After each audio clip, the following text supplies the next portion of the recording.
So Amber, I wanted to ask you, how did you get into advocating for life-saving ostomy surgery? Yeah. Why is So, opening up about your ostomy so important? yeah. So obviously, my friends and people from my hometown were asking questions, so I would post updates and stuff like that so that they would know. And it was really healing for me to share. It helped me kind of cope with it, to share and then people be so supportive. And then I wanted to share what God had done for me, and leading me to the right surgeon and everything. I never wanted anyone to be laying in a hospital bed considering to choose life or to choose death over life, because that's the whole push this year. Ostomies are lifesavers, and it would be so sad for someone to not choose life because they feel alone or like they're going to be isolated or have to suffer in silence. So I never wanted anyone to feel that way. And if me opening up about and being vulnerable and talking about something that maybe is a little difficult to talk about helps encourage someone else, that just warms my heart. And I think that, speaking out about that, it can help change other people's lives, and it encourages me when people message me and talk to me about how something I did helped them. And I made tons of friends that also have ostomy, so I just wanted to help encourage people. Why did you start? You have a blog. If you haven't checked out Tina's blog, check it out at Own Your Crohn's. I'm more YouTube, and Tina is excellent at blogs. You've got to check it out. She has a lot of great information out there. What got you into doing that? What prompted that for you? Thank you so much, Amber. You're so sweet. I think I had been living in silence and in shame for so long. It was something that, as I mentioned earlier, this is something that's considered very taboo in my culture and in many cultures around the world. Having a bowel disease, one, and then having ostomy surgery, having this pouch outside on your abdomen into which you defecate into, it's really something that's quite stigmatized around the world. I felt like a wallflower at many social events. I felt like I was an outsider at so many events. People did not want to speak to me. I wanted to create change. And I wanted people to realize that I'm a person despite my illnesses, despite having an ostomy, despite having a fistula or several, because that's also another very stigmatized thing around the world, having this sort of tunnel burrow from one organ to the other, which can happen with Crohn's and a number of other conditions. So I really wanted to change things. I had never seen really people of many different ethnicities talk about this. And being in the U.S. as a model minority, you're so sort of expected to keep up appearances, excuse me. And I was like, why can't I own this? Why can't I just be me? And why does this have to be a flaw? Why can't it be my strength? Mm-hmm. So I wanted to show people that they don't have to live in silence, that they can love themselves and they can be just who they want to be and who they are, Yeah. with an ostomy, with Crohn's disease, with fistulizing disease, whatever that they might have, they should be able to own that and be themselves. And that's Exactly. why I really advocate. Yeah. Yeah. So, next question that I wanted to ask you, how does it feel to begin getting back into normal life after surgery, going to work or school? Were you afraid that the people around you would notice it, or if you had a leak, what were your insecurities about that, just getting back into normal life? Absolutely. And that's a fantastic question. And I know I was asked that online as well. So getting back into normal everyday life, going to work, going to school, it's not easy because you're wondering, are you going to leak, especially when this is new?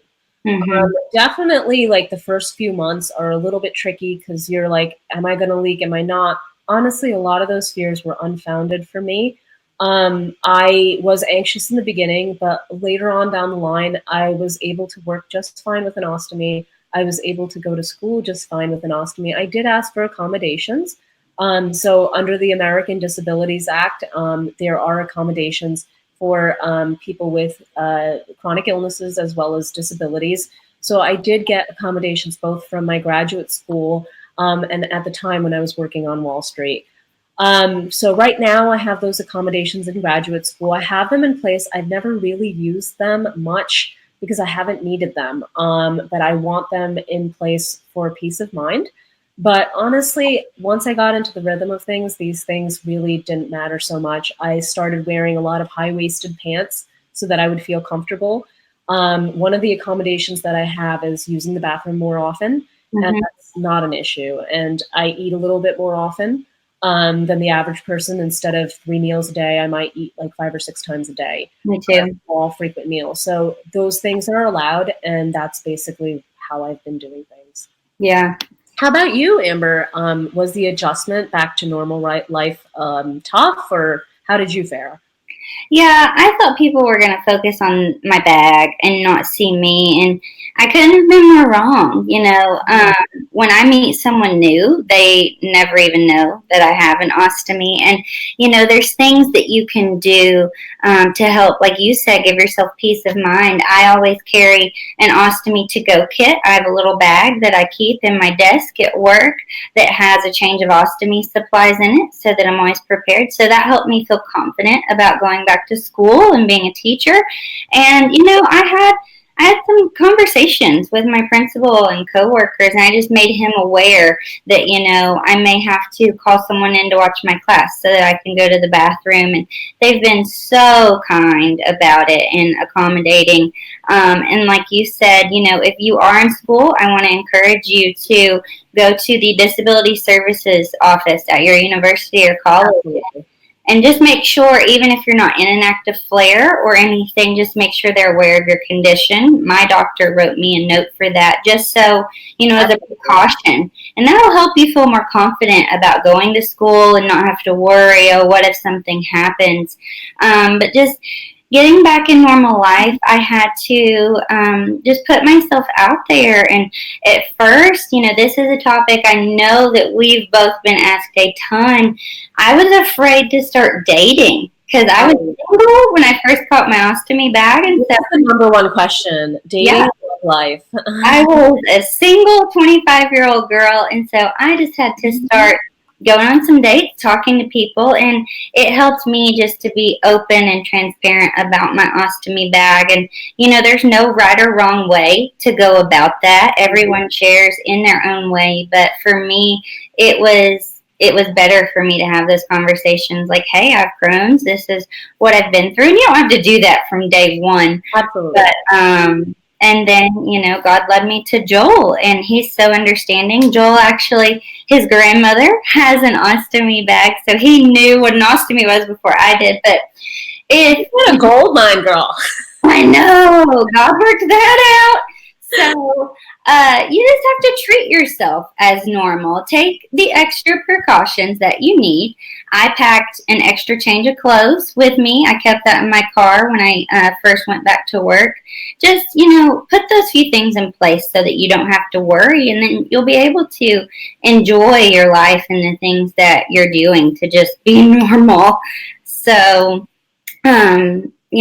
we get asked that about dating so much. Do you want to share a little bit about, you and your husband and your journey with it?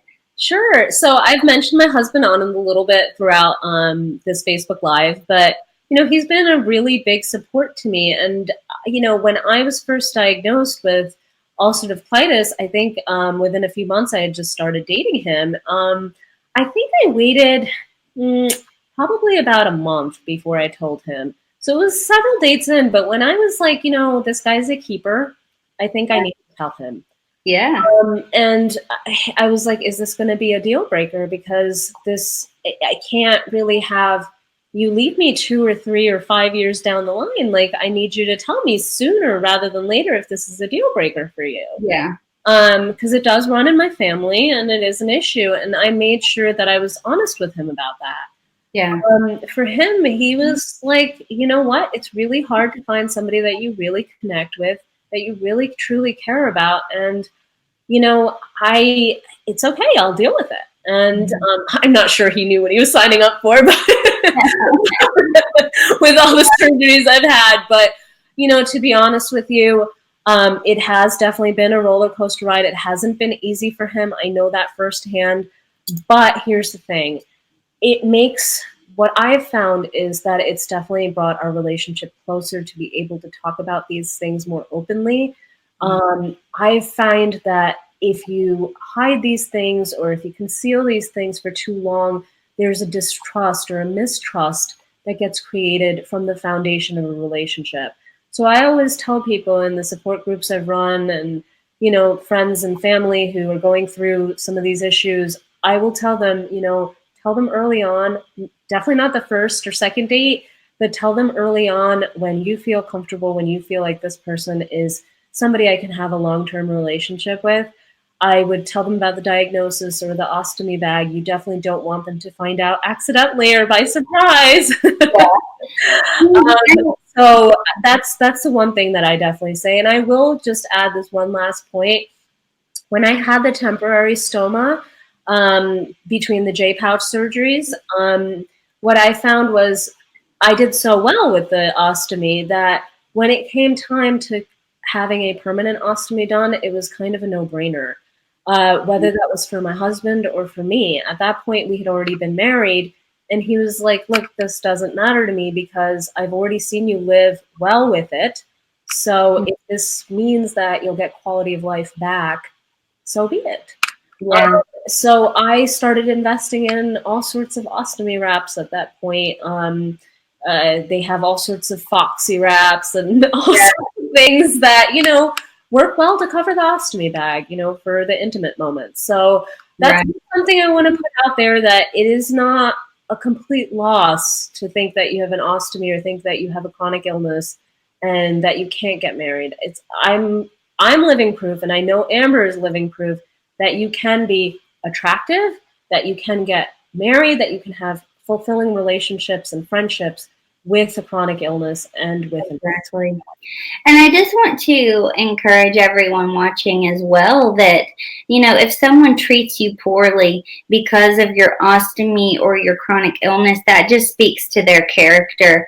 And you want to be with someone who is kind, because if it wasn't your ostomy bag, it would have been something else, because things happen in life. No one is immune to something happening to their health. So, I just want to encourage everyone that you deserve to be loved and accepted, and someone to, appreciate you and love you despite that, because obviously it was out of my control that I had Crohn's disease, and you want to be with someone who's kind, because life is going to throw you curveballs, and if it wasn't the ostomy, it would be something else. So just recognize your worth and know that you're worthy, and that there are kind people out there who will be understanding.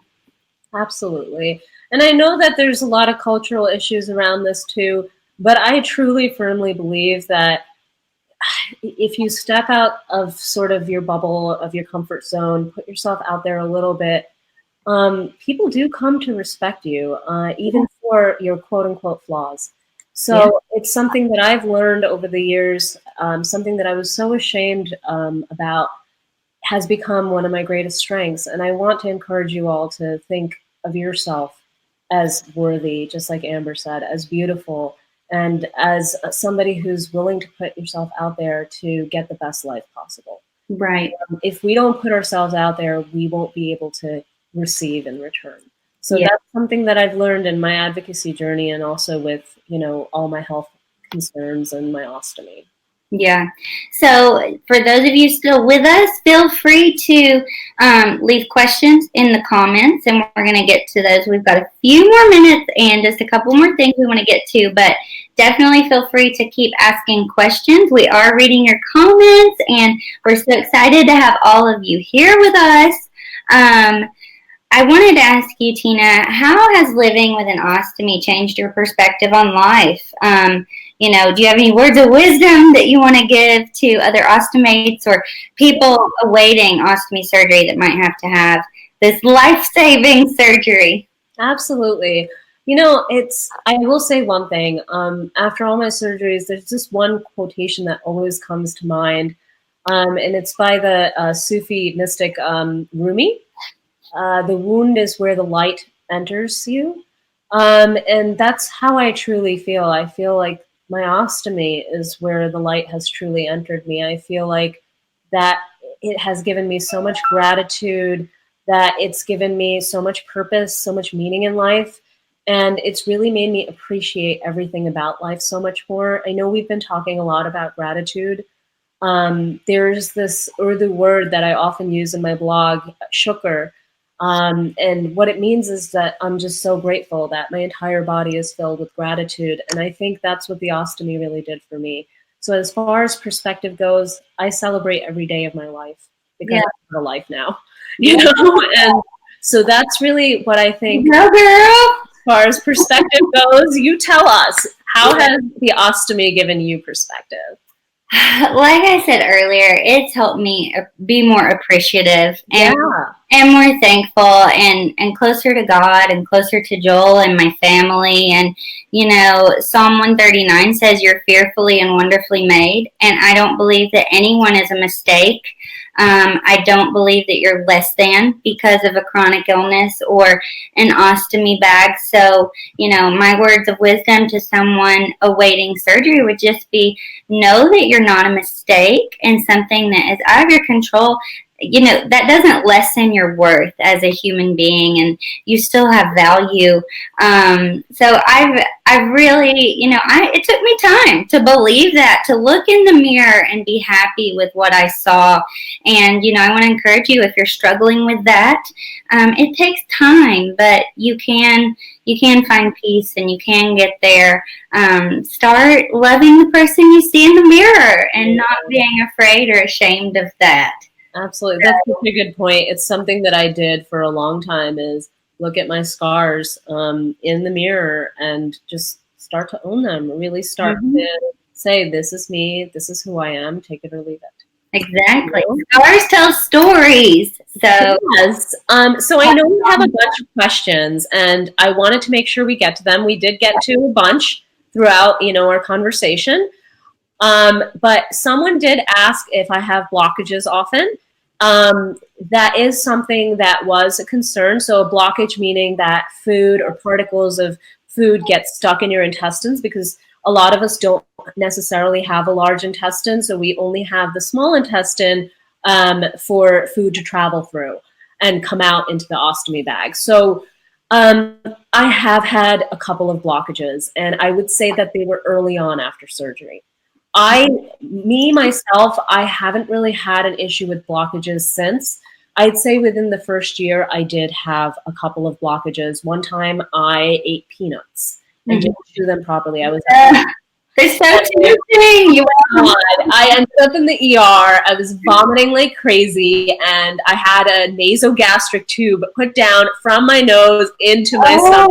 It was torture. I've never eaten peanuts since. Let's just put it that way. Yeah. So there are certain clear of nuts. Yeah, I'm pretty I'm pretty careful now after that. I think one time I accidentally also ate like undercooked cauliflower, and that was a blockage, but that passed on its own. But I've definitely had these issues with partial bowel obstructions that pass. Sometimes when it's a complete bowel obstruction, you do need to go to the hospital and have that NG tube placed.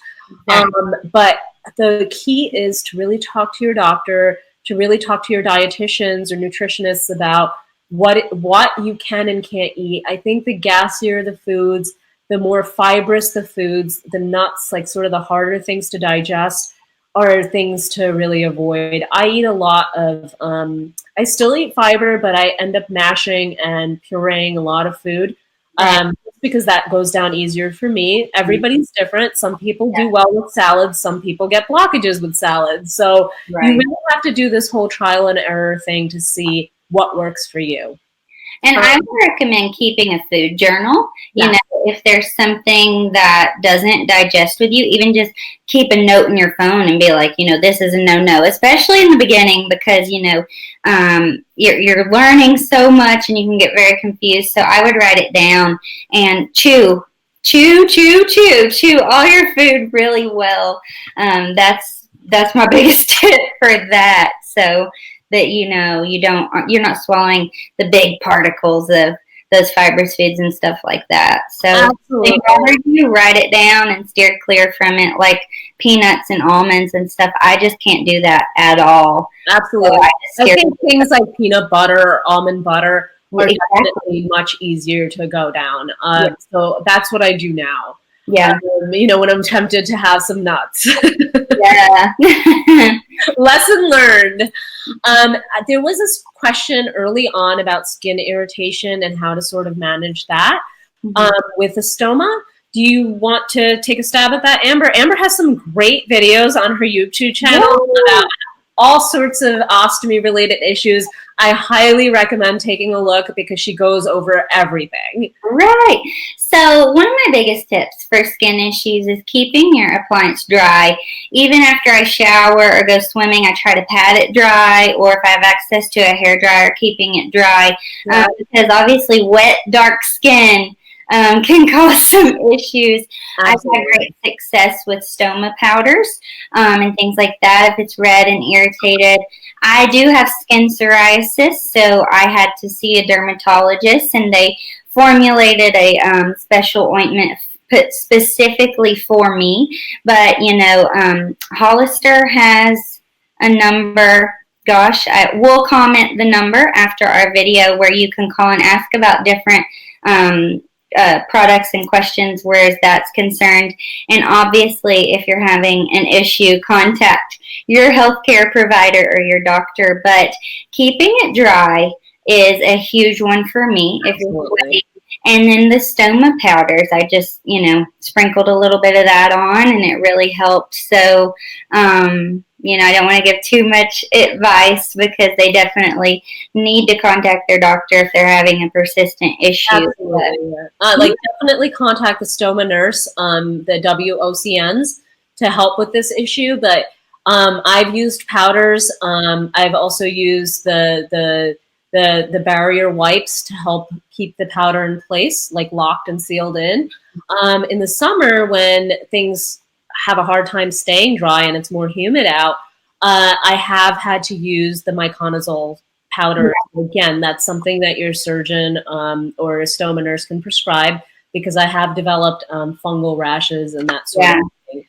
Just to sort of wrap up, because we have like another minute, I know there's been some questions about foreign governments and how to sort of get this qualified as a disability, ostomies in general. Something that we have done in this country with the Crohn's and Colitis Foundation and the United Ostomy Association, and I can speak further to the people asking these questions, please feel free to reach out, because I have lobbied on Capitol Hill about this, is sharing personal stories with government executives, getting those appointments in your national government, sharing these stories, telling them how much this is becoming a growing problem and how many lives this devastates and how much more awareness this needs. They need the personal angle to this as much as possible. Please feel free to reach out. I can go into greater detail about this with you. Exactly. And if you have more questions, your email is tina@ownyourcrohns.com. I'm OstomyDiaries@gmail.com. Check out my YouTube and socials. Check out Tina's socials at Own Your Crohn's and her blog. We'll comment more information. Continue to share this video even after we cut off. We just want to help people. We want to help destigmatize and reduce the misconceptions and fears around having ostomy surgery. If you have any questions about product-related issues or products in general, you can reach out to Hollister at 1-888-808-7456. That's a U.S. and Canada toll-free number. Yes. Or else, if you're outside of the U.S. and Canada, you can reach the manufacturer websites and contact via the website. Thank you all for joining us today. Thank you. This was such a pleasure. Yeah, Happy thank Ostomy you, Day Gina, to you for all. tuning everyone for tuning in. Go check out Hollister on social media. Get your free awareness sticker. Yes, we are so happy that you could join us. Thank you again. Yeah. And please continue to reach out. Please help us advocate and reduce the stigma around life-saving ostomy surgery. Thank you all. Thank you. Talk to you later. Bye. Bye.